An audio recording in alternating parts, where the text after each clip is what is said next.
If you have a MacBook, this happens to be a MacBook Air, and you can't get past your terms and conditions, I'm going to show you how to get past it.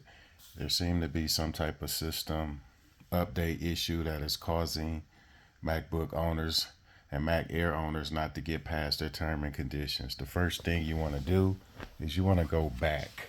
So we're going to take this back and get out of the terms and condition list. We're going to go all the way back to the beginning. So set up your Wi-Fi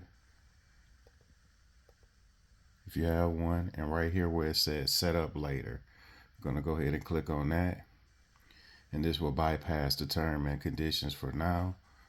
Well, it will allow you to select agree on your terms and conditions. So we're going to go ahead and select agree.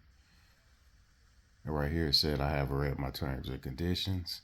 Select agree again. Create an account. You can do that now if you like.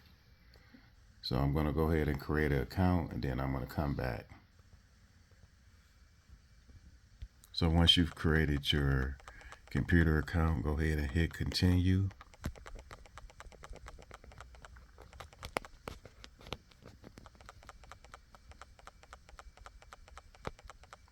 It's an express setup. We're going to go ahead and do an express setup. Continue again. Analytics, continue.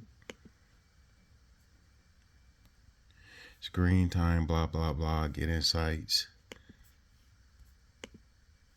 I'm going to go with the dark mode. Actually, I'm going to go back to the light mode. Continue.